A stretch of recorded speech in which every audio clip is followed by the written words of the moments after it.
Bismillahirrahmanirrahim. Assalamualaikum warahmatullahi wabarakatuh. Perkenalkan, nama saya Kori, mahasiswa IAIN Surakarta. Nah, selama 1 bulan ke depan saya akan magang di MTSN 2 Sukoharjo. Saya akan membantu Ibu Dimna dalam melakukan pengajaran secara daringnya ya anak-anak. Mari kita belajar bersama. Mari kita jaga protokol kesehatan, mulai dari memakai masker, jaga jarak, dan tetap selalu di rumah. Semoga kita selalu diberi kesehatan oleh Allah Subhanahu wa taala. Amin ya rabbal alamin. Mari kita langsung masuk ke materi yang pertama, yaitu mengenai tentang ketentuan rezeki dari Allah Subhanahu wa taala.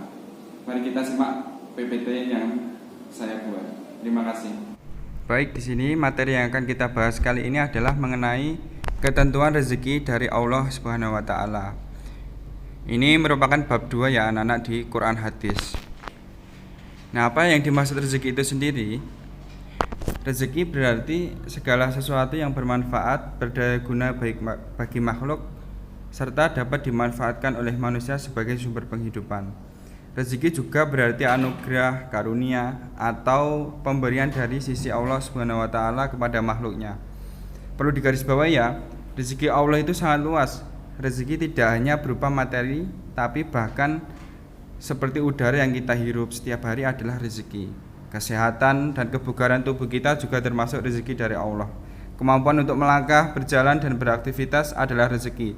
Jadi rezeki itu tidak melulu tentang materi ataupun uang.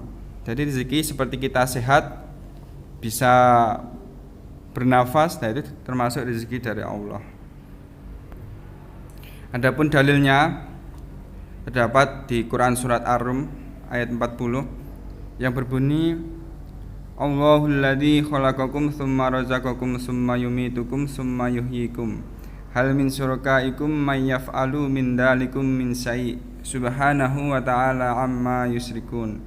Yang artinya Allah lah yang menciptakan kamu, kemudian memberimu rezeki, kemudian mematikanmu, kemudian menghidupkanmu kembali.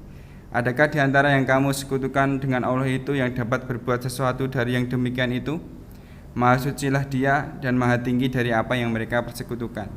Nah, ini yang perlu digarisbawahi adalah Allah menciptakan kamu kemudian memberimu rizki. Jadi pastinya Allah akan memberikan rizki kepada hambanya. Kemudian subbab yang kedua adalah macam-macam rezeki. Nah, macam-macamnya apa saja sih? Ini saya ambil hanya beberapa saja ya. Seperti 1, pemberian hak hidup dan menikmati kehidupan. Jadi kita masih diberi kesempatan hidup oleh Allah, ini merupakan rezeki dari Allah. Jadi kita manfaatkan sebaik-baiknya ya untuk beribadah, mencari ilmu, dan berbuat kebaikan. Terus yang kedua, udara, oksigen yang selalu kita hidup dengan gratis. Bayangkan aja kalau kita sakit, kemudian kita di rumah sakit harus membayar oksigen setiap tabungnya, setiap harinya. Nah, itu sangat mahal. Nah, ini kita diberi kesehatan, bisa menghirup oksigen setiap detiknya. Ini merupakan rezeki nikmat dari Allah. Dan yang ketiga, makan dan minuman yang beraneka macam.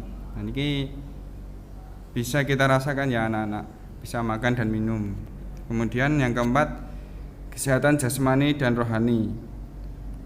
Yang kelima, akal, pikiran, dan perasaan. Dan yang keenam, agama sebagai petunjuk hidup manusia di dunia. Hidup sekali di dunia ini alhamdulillah kita diberi nikmat hidayah agama Islam yang diterima oleh Allah Subhanahu wa taala. Amin. Kemudian surat yang berkaitan dengan ketentuan rezeki bisa dilihat di materi ya.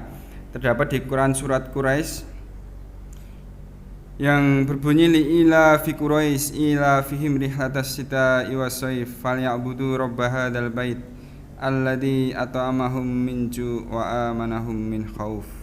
Yang artinya karena kebiasaan orang-orang Quraisy yaitu kebiasaan mereka bepergian pada musim dingin dan musim panas, maka hendaklah mereka menyembah Tuhan pemilik rumah ini, Ka'bah, yang telah memberi makanan kepada mereka untuk menghilangkan lapar dan mengamankan mereka dari ketakutan.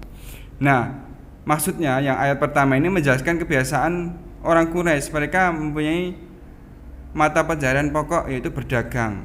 Terus kemudian ayat kedua menceritakan tentang perjalanan suku Quraisy pada musim dingin ke Yaman dan musim panas ke Syam dalam setiap tahunnya. Sedangkan keuntungannya digunakan untuk keperluan hidup dan berkhidmat kepada Baitullah yang menjadi kebanggaan mereka. Dilanjutkan ayat ketiga bahwa Allah mengingatkan suku Quraisy khususnya dan umat Islam pada umumnya agar senantiasa bersyukur atas rezeki yang diberikan Allah sekaligus manfaatkan sesuai perintahnya. Dalam hal ini mereka diperintahkan untuk beribadah kepada Tuhan Sang Pemilik Ka'bah. Ayat terakhir Allah menunjukkan kenikmatan yang telah diberikan kepada mereka berupa makanan dan rasa aman. Maka dari itu selayaknya mereka mengesahkan Allah dalam beribadah, tidak menyekutukannya dengan suatu apapun atau tidak menyembah selain Allah. Itu isi kandungan dari surat Quraisy. Adapun surat yang kedua yaitu surat Al-Insyirah. Bisa dilihat ya nak, mulai dari ayat 1 sampai ayat 8. Nah, isinya Allah menyatakan kepada Nabi Muhammad, sesungguhnya kami telah melapangkan dadamu dan kami memberikan cahaya hingga dadamu menjadi lapang dan luas. Kemudian ayat 2 sampai 3 mengabarkan tentang kemudahan yang diperoleh Nabi Muhammad sekaligus menanggalkan beban yang selama ini dipikulnya dan begitu memberatkannya.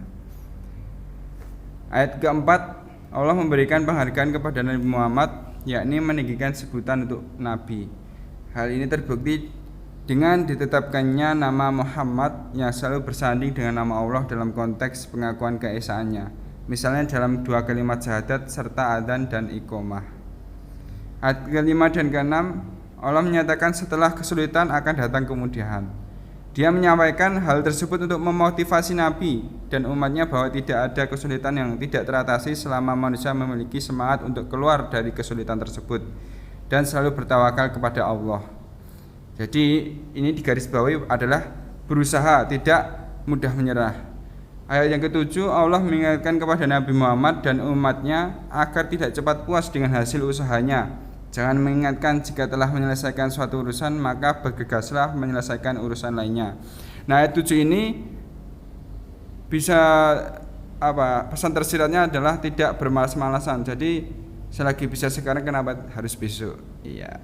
Ayat 8, Allah mengingatkan kepada Nabi Muhammad dan umatnya agar senantiasa bersandar dan mohon pertolongan hanya kepada Allah Subhanahu wa taala. Nah, itu mungkin materi pada pertemuan minggu kali ini anak-anak. Silakan kalian dibuka tugasnya dan segera dikerjakan. Terima kasih. Sekian dari saya. Wassalamualaikum warahmatullahi wabarakatuh.